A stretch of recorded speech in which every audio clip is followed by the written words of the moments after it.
Hi all, this is Abhay from Prepwise. 2024-ൽ CUET PG, IIT JAM, TISNET മുതലായ PG entrance exam target ചെയ്ത് prepare ചെയ്യാൻ ആഗ്രഹിക്കുന്ന ആളുകൾക്കായി Prepwise സംഘടിപ്പിക്കുന്ന free online workshop. കൂടുതൽ വിവരങ്ങൾക്കായി താഴെ കൊടുത്തിരിക്കുന്ന ഡിസ്ക്രിപ്ഷൻ ചെക്ക് ചെയ്യുക. ഡിസ്ക്രിപ്ഷനിൽ കൊടുത്തിരിക്കുന്ന ഫോം ഫില്ല് ചെയ്ത് എത്രയും പെട്ടെന്ന് രജിസ്റ്റർ ചെയ്യുക. രണ്ട് സ്റ്റേറ്റ്മെന്റുകൾ തന്നിട്ടുണ്ട്.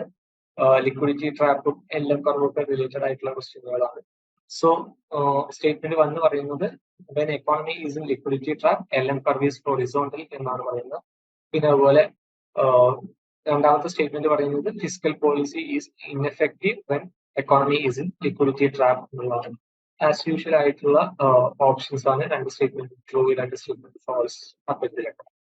സോ ഇതിലെ കറക്റ്റ് ആയിട്ടുള്ള ആൻസർ വരുന്നത് ഓപ്ഷൻ 3 ആണ്. സ്റ്റേറ്റ്മെന്റ് 1 ട്രൂ ആണ്, അതുപോലെ സ്റ്റേറ്റ്മെന്റ് 2 ഫാൾസ് ആണ് എന്നുള്ളതാണ് പറയുന്നത്.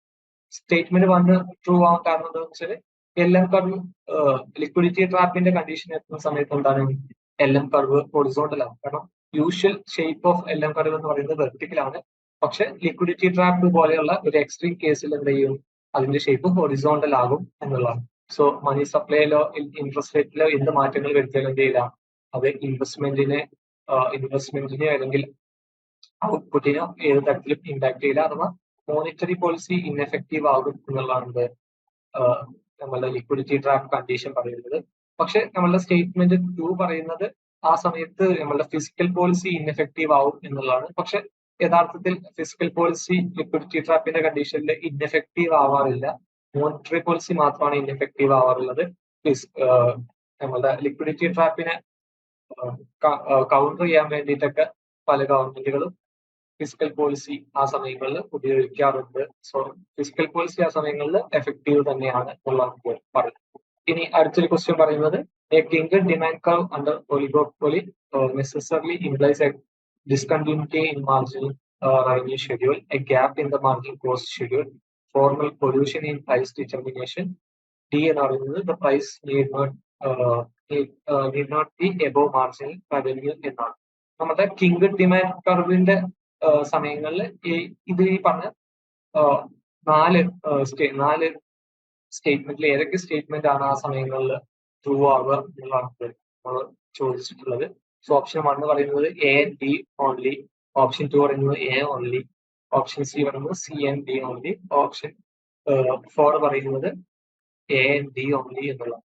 സോ ഇവിടുത്തെ കറക്റ്റ് ആൻസർ വരുന്നത് ഓപ്ഷൻ ബി ആണ്, അല്ലെങ്കിൽ ഓപ്ഷൻ 2 എ ഓൺലി എന്നുള്ളതാണ്. കാരണം കിങ്കർ ഡിമാൻഡ് കർവിന്റെ സമയത്ത് അത് സൂചിപ്പിക്കുന്നത് discontinuity in marginal revenue schedule ആണ്. നമ്മുടെ കിങ്കർ ഡിമാൻഡ് കർവ് ഒക്കെ വരയ്ക്കുന്ന സമയത്ത് അറിയാൻ പറ്റും, നമ്മൾ ഒരു ഡോട്ട് ഇട്ടിട്ടാണ് എന്ത് മാർജിനൽ റവന്യൂ ഷെഡ്യൂൾ ഒരു പോയിന്റ് കഴിഞ്ഞാൽ ഫസ്റ്റ്ലി ഒരു ലൈൻ വരയ്ക്കും, ദെൻ നമ്മൾ ഒരു ഡോട്ട് ഇട്ടിട്ടാണ് അതിന്റെ സെക്കൻഡ് പാർട്ട് വരയ്ക്കുക. കാരണം മാർജിനൽ റവന്യൂയുടെ ഒരു ഭാഗത്ത് ഡിസ്കണ്ടിന്യൂറ്റി ഉണ്ടാകും എന്നുള്ളതാണ് കിങ്കർ ഡിമാൻഡ് കർവിന്റെ ഒരു പ്രത്യേകത. സോ ഓപ്ഷൻ 2 ആണ് ഇതിന്റെ കറക്റ്റ് ആയിട്ടുള്ള ആൻസർ. ജനറൽ ആയിട്ടുള്ള ഒരു ക്വസ്റ്റ്യൻ ആണ് ചോദിച്ചിട്ടുള്ളത്. Which body decide the share of state in the tax revenue of central in India എന്നുള്ളതാണ്. അപ്പൊ സ്റ്റേറ്റുകൾക്കുള്ള ടാക്സ് റവന്യൂയുടെ ഷെയർ ഒക്കെ തീരുമാനിക്കുന്നത് ഏതൊരു ബോഡിയാണ് അല്ലെങ്കിൽ ഏതൊരു കമ്മിറ്റിയാണ് എന്നുള്ളതാണ് നമ്മളോട് ചോദിച്ചിട്ടുള്ള ചോദ്യം. അതിന് 4 ഓപ്ഷൻസ് തന്നിട്ടുള്ളത് NITI Aayog, ministry of finance, finance commission, pay commission എന്നുള്ളതാണ്. ഇതില് ഫൈനാൻസ് കമ്മീഷനാണ് കറക്റ്റ് ആയിട്ടുള്ള ആൻസർ. കാരണം ഫൈനാൻസ് കമ്മീഷൻ ആണ് ഇത്തരത്തില് സ്റ്റേറ്റിന് കൊടുക്കേണ്ടതായിട്ടുള്ള ടാക്സിന്റെ ഷെയർ ഒക്കെ തീരുമാനിക്കുന്നത്. ദെൻ അടുത്തൊരു question, consider an economy with perfect capital mobility, fixed price level and fixed exchange rate. What will be the effect of rising foreign interest rate on output of the economy? ഒരു perfect capital mobility ഉള്ള, അതുപോലെ fixed price ലെവലും അതുപോലെ fixed exchange rate ഒക്കെ ഉള്ള ഒരു എക്കോണമിയിൽ interest rate കൂടുന്ന സമയത്ത്, അല്ലെങ്കിൽ ഫോറിൻ ഇൻട്രസ്റ്റ് റേറ്റ് കൂടുന്ന സമയത്ത് ആ ഒരു എക്കോണമിയിലുള്ള ആ എക്കോണമിയുടെ ഔട്ട്പുട്ട് അല്ലെങ്കിൽ GDPക്ക് എന്ത് സംഭവിക്കും എന്നുള്ളതാണ് ക്വസ്റ്റ്യൻ ആയിട്ട് ചോദിച്ചിട്ടുള്ളത്. 4 ഓപ്ഷൻ പറയുന്നത് റൈസ്, അതുപോലെ decline, not change, can't say എന്നുള്ളതാണ്. ഇതിലെ ഓപ്ഷൻ സി ഡിക്ലൈൻ എന്നുള്ളതാണ് കറക്റ്റ് ആയിട്ടുള്ള, അല്ല ഓപ്ഷൻ 2 ഡിക്ലൈൻ എന്നുള്ളതാണ് കറക്റ്റ് ആയിട്ടുള്ള ആൻസർ. കാരണം rising interest rate in an economy with perfect capital mobility, fixed price and fixed exchange rate is likely to lead a decline in the output of the domestic economy. This is primarily due to the capital outflow as investors seek higher return abroad, which can reduce the domestic investment and economic activity.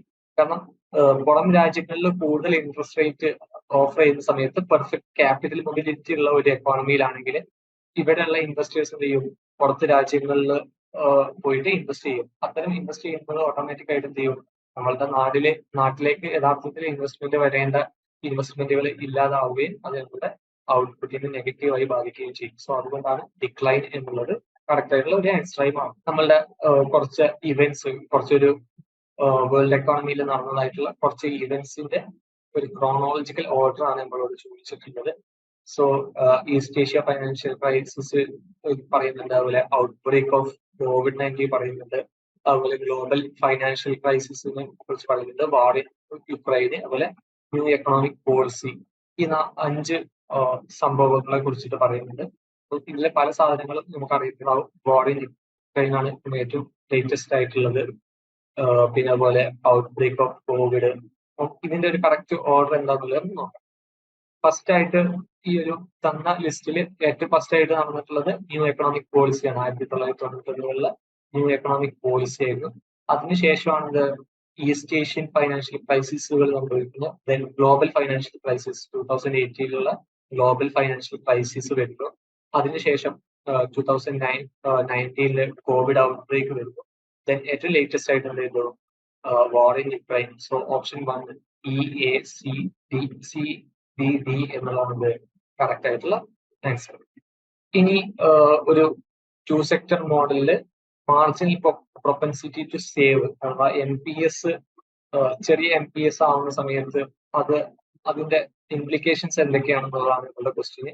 അപ്പോൾ 5 കേസുകൾ വന്നിട്ടുണ്ട്. Steeper saving function, അതുപോലെ option B പറയുന്നത് smaller value of the multiplier, option C പറയുന്നത് consumption function has flat slope, option D പറയുന്നത് larger value of the multiplier, അതുപോലെ option E പറയുന്നത് flatter saving function.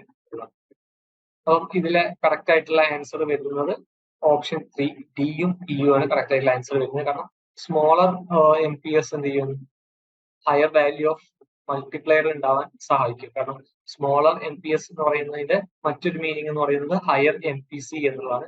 So MPCയുടെ value കൂടുന്നതനുസരിച്ച് എന്ത് ചെയ്യും, മൾട്ടിപ്ലയറിന്റെ value കൂടും. അതുപോലെ ഫ്ലാറ്റർ സേവിംഗ് ഫംഗ്ഷനെ അത് ലീഡ് ചെയ്യും. സോ ടിയും ഇയും ആണ്, അല്ലെങ്കിൽ ഓപ്ഷൻ 3 ആണ് ഇതിലെ കറക്റ്റ് ആയിട്ടുള്ള ആൻസർ എന്ന് പറയുന്നത്.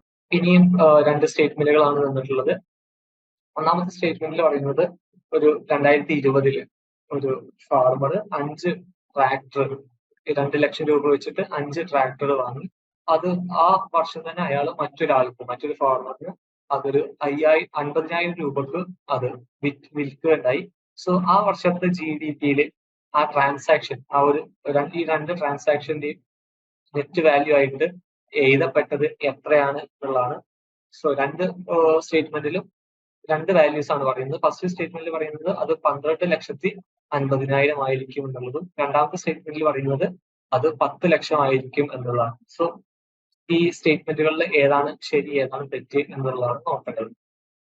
ഈ സ്റ്റേറ്റ്മെന്റുകളിൽ സ്റ്റേറ്റ്മെന്റ് 1 ഫോൾസും അതുപോലെ സ്റ്റേറ്റ്മെന്റ് 2 ശരിയുമാണ്. കാരണം എന്താണെന്ന് വെച്ചാൽ നമ്മളുടെ നെറ്റ് ഇൻക്രീസ് ഇൻ GDP-യിലെ നെറ്റ് ഇൻക്രീസ്, ഏതെങ്കിലും ഒരു ട്രാൻസാക്ഷൻ GDP-യിൽ നടക്കുന്ന സമയത്ത് അത് പുതിയതായിട്ട് ഒന്നും പ്രൊഡ്യൂസ് ചെയ്യുന്നില്ല, പുതിയതായിട്ട് ഒരു വാല്യൂ ക്രിയേറ്റ് ചെയ്യുന്നില്ലെങ്കിൽ അത്തരം ട്രാൻസാക്ഷൻ GDP-യിൽ രേഖപ്പെടുത്തൂല എന്നുള്ളതാണ്. സോ ഇവിടുത്തെ ഫസ്റ്റ് കേസിൽ അയാൾ 5 ട്രാക്ടർ വാങ്ങുന്ന ട്രാൻസാക്ഷൻ അഥവാ 10 ലക്ഷം രൂപയുടെ ട്രാൻസാക്ഷൻ GDP-യിൽ രേഖപ്പെടുത്തും. പക്ഷെ അയാൾ അത് റീസെൽ ചെയ്യുന്ന സമയത്ത് പുതുതായിട്ട് അതിലൊരു എമൗണ്ട് ക്രിയേറ്റ് ചെയ്യപ്പെടുന്നില്ലെങ്കിൽ, അപ്പം അയാള് ആ ഒരു 2 ലക്ഷം രൂപയുടെ സാധനം 2 ലക്ഷത്തിൽ കൂടുതലായിട്ടല്ല സെല് ചെയ്യുന്നെങ്കിൽ ആ ഒരു ട്രാൻസാക്ഷൻ GDP-യിൽ രേഖപ്പെടുത്തില്ല. കാരണം ആ ഒരു ട്രാൻസാക്ഷൻ ഓൾറെഡി ആ ഒരു എക്കോണമിയിൽ നടന്നതാണ്, അല്ലെങ്കിൽ ആ ഒരു ട്രാൻസാക്ഷൻ പുതുതായിട്ട് വാല്യൂ ഒന്നും ക്രിയേറ്റ് ചെയ്യാത്തതുകൊണ്ട് അവിടുത്തെ ഓവറോൾ ട്രാൻസാക്ഷൻ എന്ന് പറയുന്നത് എന്താണ്, 10 ലക്ഷം രൂപ മാത്രമാണ്. സോ 10 ലക്ഷം എന്നുള്ളത് ക്ലിയർ ആയിട്ട് പറഞ്ഞത് സ്റ്റേറ്റ്മെന്റ് 2-ൽ മാത്രമാണ്. സ്റ്റേറ്റ്മെന്റ് 1-ൽ പറഞ്ഞത് 12,80,000 എന്നുള്ളതാണ്. So statement 1 false, statement 2 true ആണ്. സോ ഓപ്ഷൻ 4 ആണ് കറക്റ്റ് ആയിട്ടുള്ള ആൻസർ. ഇനി which of the following lies in the convex set of point 2, 3 and 4, 1 എന്നുള്ള ക്വസ്റ്റ്യൻ. നമുക്ക് ഓപ്ഷൻസ് ഉണ്ട്. 3.6, 1.4, അതുപോലെ 1.2, 3.8, അതുപോലെ 2.4, 2.6, 0.4, 4.6 എന്നുള്ളതൊക്കെയാണ്. അതുപോലെ ഓപ്ഷൻ 1 പറയുന്നത് A and B only, option 2 പറയുന്നത് B and C only, option 3 പറയുന്നത് A and C only, option 4 പറയുന്നത് ബി ആൻഡ് ഡി ഓൺലി എന്നുള്ളത്. ഇതിലെ കറക്റ്റ് ആയിട്ടുള്ള ആൻസർ എന്ന് പറയുന്നത് ഓപ്ഷൻ 3 ആയിട്ടുള്ള എ ആൻഡ് സി ആണ് ഇത് കറക്റ്റ് ആയിട്ടുള്ള ആൻസർ വരുന്നത്. സോ അതെങ്ങനെയാന്ന് നമുക്ക് നോക്കാം. ഒരു കോൺവെക്സ് നമുക്ക് തന്ന വാല്യൂസ് ആ ഒരു കോൺവെക്സ് ലൈനിൽ അല്ലെങ്കിൽ ആ ഒരു കോൺവെക്സ് ഹള്ളിൽ ഉണ്ടോ എന്ന് നോക്കാൻ വേണ്ടിയിട്ട് നമുക്ക് വേണ്ട ഒരു ക്രൈറ്റീരിയ എന്ന് പറയുന്നത് എന്താണ്? ഈ 2 പോയിന്റ് 2.2, 3 അതുപോലെ 4.1 എന്നുള്ളതാണ് നമ്മളുടെ കോൺവെക്സ് സെറ്റ്. ആ സെറ്റിന്റെ ഏതർ ആ ഒരു 2 വാല്യൂവിന്റെ ഇടയിലുള്ള വാല്യൂ ആവണം. Any point lies on or between the line segment is within the convex set. അവ 2.3, 2.3 അല്ലെങ്കിൽ 4.1 ഇതിന്റെയൊക്കെ ഇടയിലുള്ള ഏത് വാല്യൂ എന്താണ് ആ കോൺവെക്സ് സെറ്റിൽ ഇൻക്ലൂഡഡ് ആയിട്ടുണ്ടാവും എന്നുള്ളത്.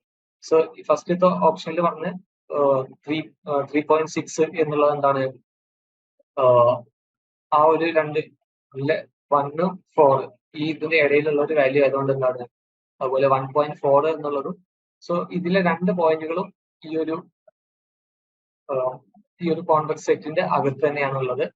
അതുപോലെ 1.2, 3.8 എന്നുള്ള എന്തല്ല ഇതിന് അകത്തായിട്ടല്ല നിൽക്കുന്നത്. കാരണം ഈ ഒരു സെറ്റിന്റെ അകത്തുള്ള വാല്യൂ അല്ല എന്നുള്ളത് കൊണ്ട്.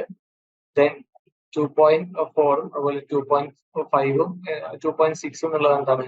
ഈ കോൺവെക്സ് ഹള്ളിന്റെ അകത്ത് തന്നെയുള്ളത്. അതുപോലെ 0.4ഉം അതുപോലെ 0.6 എന്നുള്ളത് എന്താണ്? ഇതിന് അകത്തല്ല. സോ ഓപ്ഷൻ എയും ഓപ്ഷൻ സിയും ആണ് കറക്റ്റ് ആയിട്ടുള്ള ആൻസർ വരുന്നത്. ഇനി 2 സ്റ്റേറ്റ്മെന്റുകൾ തന്നിട്ടുണ്ട്. 2 സ്റ്റേറ്റ്മെന്റുകൾ ശരിയാണോ തെറ്റാണോ, അല്ലെങ്കിൽ രണ്ടും ശരിയാണോ അല്ലെങ്കിൽ രണ്ടും തെറ്റാണോ എന്നുള്ളതാണ് ഇത് നോക്കേണ്ടത്. സ്റ്റേറ്റ്മെന്റ് 1 പറയുന്നത് between 1901 to 1951 in India, the relative product per worker in industry increased from above average to far above average, and the relative product per worker in agriculture decreased from below average to further below. In between 1901 to 1951 in India, deindustrialization definitely occurred. So ഇതിലെ option 3 അഥവാ statement 1 correct ആണ്, statement true false ആണ് എന്നുള്ളതാണ് നമ്മളുടെ answer വരുന്നത്. കാരണം statement 1 പറയുന്നത് ഒരു ട്രൂ ആയിട്ടുള്ള അല്ലെങ്കിൽ അക്യുറേറ്റ് ആയിട്ടുള്ള ഒരു ഇൻഫർമേഷൻ ആണ്. കാരണം 1901 മുതൽ 1951 വരെ ഇന്ത്യയിൽ കൂടുതലായിട്ട് ഇൻഡസ്ട്രികളുടെ പെർഫോമൻസ് ഇന്ത്യയിൽ ഇംപ്രൂവ്ഡ് ആയിട്ടുണ്ടായിരുന്നു. അതേസമയം തന്നെ കൂടുതൽ ആൾക്കാർ എൻഗേജ് ചെയ്തിരുന്ന അഗ്രികൾച്ചറിലുള്ള പെർഫോമൻസ് ഇന്ത്യയിൽ അത്ര നല്ലതല്ലായിരുന്നു. സോ ആ ഒരു കാര്യമാണ് സ്റ്റേറ്റ്മെന്റ് 1 പറയുന്നത്. പക്ഷെ സ്റ്റേറ്റ്മെന്റ് 2 പറയുന്നത് 1901 മുതൽ 1951 വരെ ഉള്ള കാലഘട്ടങ്ങളിൽ ഡീഇൻഡസ്ട്രിയലൈസേഷൻ നടന്നു എന്നുള്ളതാണ്. അത് സ്റ്റേറ്റ്മെന്റ് 1 നേരെ കോൺട്രഡിക്ടറി ആയിട്ടുള്ള സ്റ്റേറ്റ്മെന്റ് ആണ്. കാരണം സ്റ്റേറ്റ്മെന്റ് 1 പറയുന്നത് ഇൻഡസ്ട്രിയുടെ പെർഫോമൻസ് കൂടി എന്നും സ്റ്റേറ്റ്മെന്റ് 2 പറയുന്നത് ഡീഇൻഡസ്ട്രിയലൈസേഷൻ അല്ലെങ്കിൽ ഇൻഡസ്ട്രികൾ പാടെ ഇല്ലാതായി എന്നുള്ളതുമാണ്. സോ അതൊരു തെറ്റായിട്ടുള്ള സ്റ്റേറ്റ്മെന്റ് ആണ്. സോ കറക്റ്റ് ആയിട്ടുള്ള ആൻസർ എന്ന് പറയുന്നത് ഓപ്ഷൻ 3 ആണ്.